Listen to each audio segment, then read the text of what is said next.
So here is the Dermacol foundation, which is the world's most full coverage foundation. I have two shades, one of them is the lightest and the other one is the pinkiest. If I mix them both together, it matches my skin tone perfectly. And the pimple is just too painful to squeeze. Here there are a lot of veins. Maybe it hasn't developed yet, it didn't come out on its own. But I really want to cover it because it bothers me. As a base, I'm gonna use the Tear foundation in the shade 21C Cool Ivory, the Airbrush Flawless Setting Spray by Charlotte Tilbury, and as my primer, I'm gonna use the Tatcha Liquid Silk Canvas Primer. So I already moisturized my face with a Paula's Choice moisturizer. I'm just gonna apply this primer and spread it out gently on my face.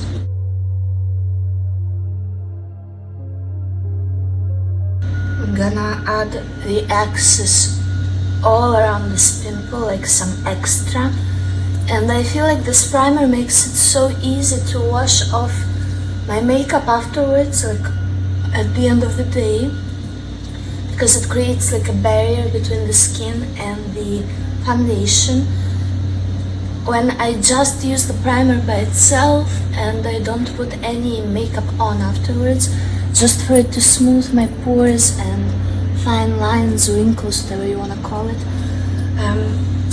When I wash it off then without any makeup, as soon as the water hits my face, it feels like there is already some soap on my face.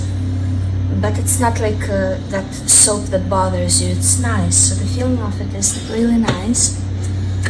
So I really like it as a barrier between the makeup and the fact that it actually works. It's a primer that actually works and it doesn't irritate my skin or ruin my makeup like most primers do, which is why I hate primers. Now I'm gonna let it absorb for a second. I'll show you my painted sponge, painted by James Charles. So I wet the sponge the first time that I use it, but then I kinda let it be, because if I use the wet sponge with my foundation application, I feel like then the foundation needs to be touched up with powder more often, and it kinda like I need to wash it off after 5 hours of wearing it, like I'm done because it's melting on my face. Whereas with the dry one that I keep reusing, this is the first time that I'm gonna use, the third time that I'm gonna use this one. So it's just better because the foundation lasts longer. So as long as I can keep using it, there's the Tear foundation. That's the applicator, which I'm not gonna use. I'll just go straight in with the sponge. So what I do is I take the Airbrush Flawless Setting Spray. I spray it on my face and one spray on the sponge. Then while it's still wet, I dab into my foundation like that and apply it so it sticks. And I really hope, see the pimple is already being a little covered, but once I set this just by itself, it's gonna be very sheer because it's a normal foundation.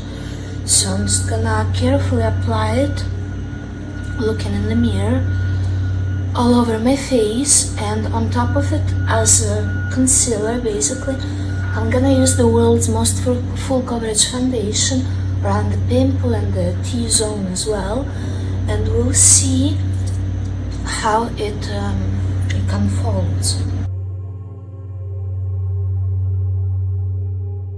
See, so I sheared it out already just by blending it. And the coverage, it's like good, better than nothing, but still it's a regular foundation, and without anything on top of it, it's gonna be very, very sheer. So there's no point of having the discomfort of having the foundation on your face if it's not gonna cover everything that you need to be covered. What's the point? I'd rather not wear any makeup at that point. So then on my hand, I mix the two shades, kinda like 50-50. It depends. If I'm more tan, then I'll use less of the lightest shade. Here it comes. then I'll use less of the pinky shade. But overall, the two are here. I usually add a little more pink just because it oxidizes somehow, just tends to look more natural. Yeah, so that's a perfect match. Maybe a little bit more white. White because it's the lightest shade. See, so I keep mixing it. And then I look at the, yeah, that's much better. I look at the shade and I kind of like stamp it everywhere where I need extra coverage. And I pick up the excess with this sponge and I blend it out.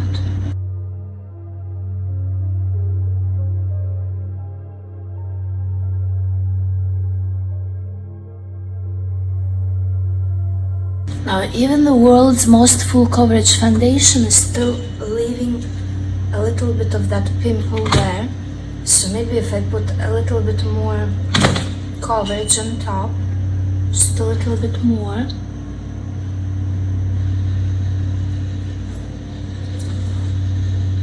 I'm gonna blend out the edges, hoping that the coverage will stick.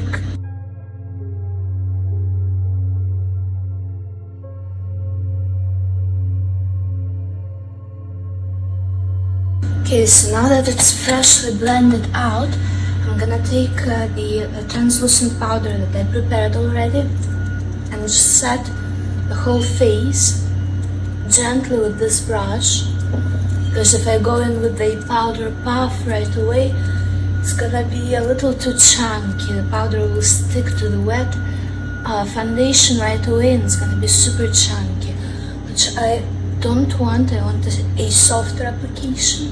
And once the whole liquid has been covered in powder gently, I can then go in with the powder puff. This is kind of like using a beauty blender, except that it's a brush. It's really nice for powder. And then I swipe it off, further evening out the amount of powder on each like little bit of skin, so it's all even. And it's good that the face is looking powdered now, because then it's gonna kind of melt all together by itself. Plus I'll apply all the other face products and it's gonna be perfect. So I'll speed up through the rest of the base application. I'm just gonna tell you what I'll use. This is the brush by Kiko Milano, the powder brush, blush brush, whatever. This is the blush Candy Clouds. Cloud Crush blush by Too Faced in the shade Candy Clouds. The Fenty Beauty highlighter, which I use as eyeshadow topper, which is gonna be when I do the eyes in the next video. And this is the powder bronzer by Lady Gaga, House Slumps, in the shade Light Level 2. It's really buildable, but it's nice because it doesn't leave any chunks here to sculpt the face. And as highlighter for the face, I use this one that doesn't have any shimmers in it, and the tone of it matches my skin tone perfectly, so it looks like a glow from within. The Miss Mercury, it's the shade R.E.M. Beauty highlighter. This is wonderful. And yeah, basically that's it. I'll speed up through the application. For brows, by the way, I'm gonna use this pencil, which is an Italian brand, Cinecittà. It's a light taupe / blonde, but it's a very it's not a yellow blonde, it's a grayish blonde, which is nice for eyebrows. The shade is 201.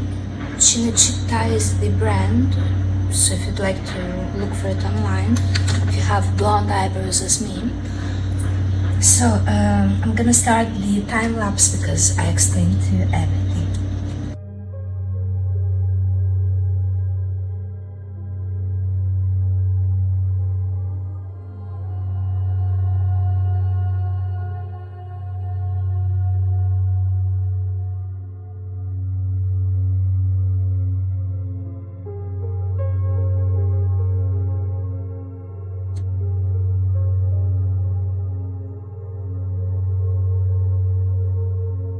By the way, this brush is Saks Fifth Avenue fan brush for highlighter, great brush.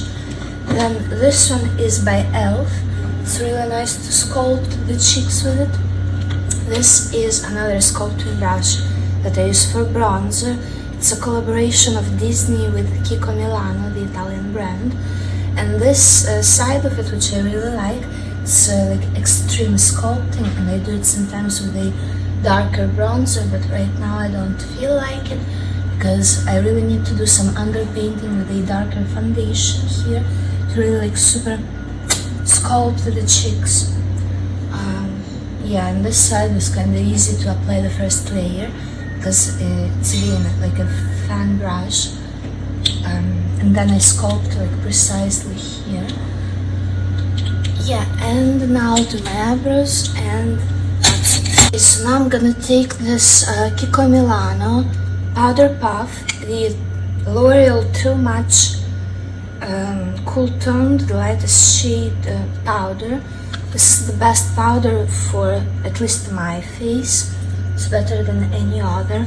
I don't know why, but it's just so long lasting. It being so thin and sheer, it provides so much coverage too. It evens out the skin tone so perfectly. It's just wonderful. So now I'm gonna do my eyebrows, and look at this pimple, it's still there. And so I'm thinking that I might just take the eyebrow pen in the shade blonde and draw like a birthmark there. I'm not sure if that's a good idea, so I'll wait till all of my makeup is done to see if it still attracts that much attention. And I just cleaned up the excess foundation that was in my eyes, on my eyebrows, lips, birthmark. So now I'm gonna just set everything in place, and I'll go over the face products here, like once again with each and every one of them, just like a light layer to further emphasize them. But I really I don't know why, but doing this makes them last longer. So I do a little bit, then put some powder on top, and then again more product on top. And by the way, if you want to know how I do my eyebrows, I have a separate video about eyebrows and lips, how I do them, because people always compliment me for them.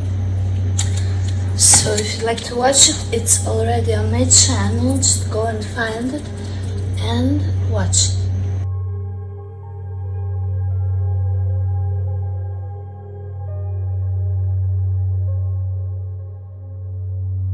On my lips, I just went in with the thinnest layer of this Forget the Filler Lawless Plumping Lip Gloss.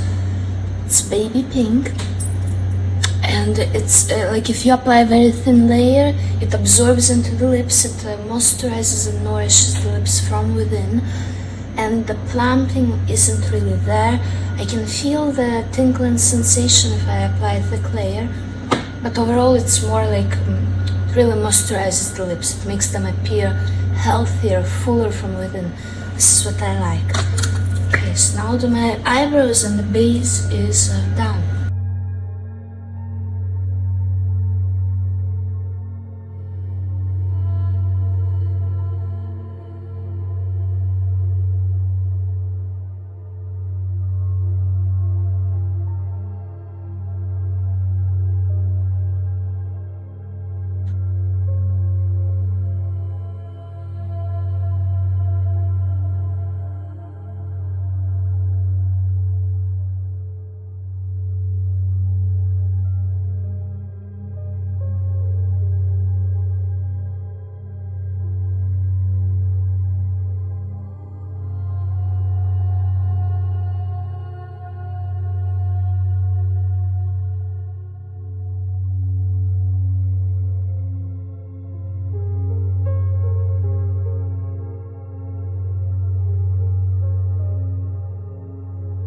Okay, so these are the brows fully done. I exaggerated a little bit because I'm gonna wear a wig later, and if you feel very extra, you can take some clear brow gel, doesn't matter which one as long as it holds up your hairs, and go over it, which will smooth the result. I never do it, but for this sake, this is the e.l.f. Lash and Brow Setting Gel, and just a little bit these hairs at the tail, which I feel like are falling off. I focused a lot on the tail specifically because I have a certain look in mind.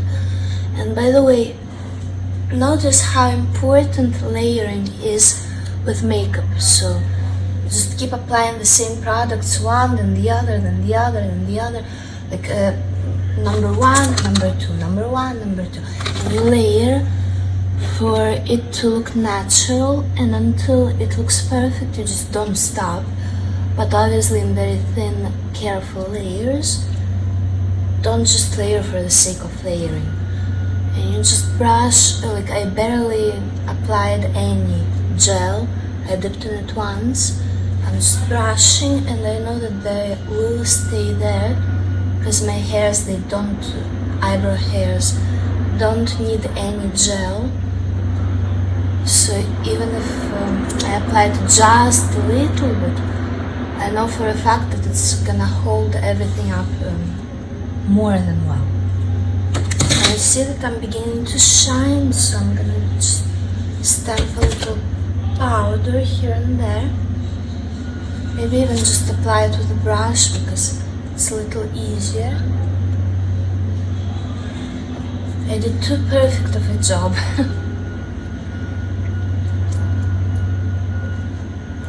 Or maybe that's highlighter. Who knows? See, so then I reapplied highlighter. Now let's see how it looks, because I might need a couple more strokes of the brow pen again. See?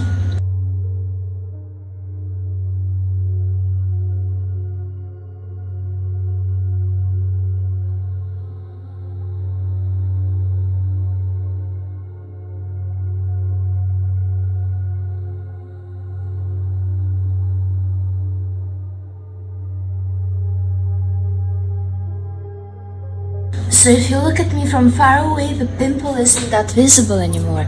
Even from up close, it's so much like muted down that I don't feel like I need to attract extra attention by drawing a birthmark on top of it. But if I still don't like the way that it's showing up after I did all of my makeup, then maybe I will do it. I don't know yet, and probably I want to do it. But if you want to also see the eye look that I'm gonna do on this beautiful face, subscribe to the channel, because next week the video with the eyes will come out. Thank you very much for watching. Please support me by liking this video, commenting something down below, sharing my videos everywhere.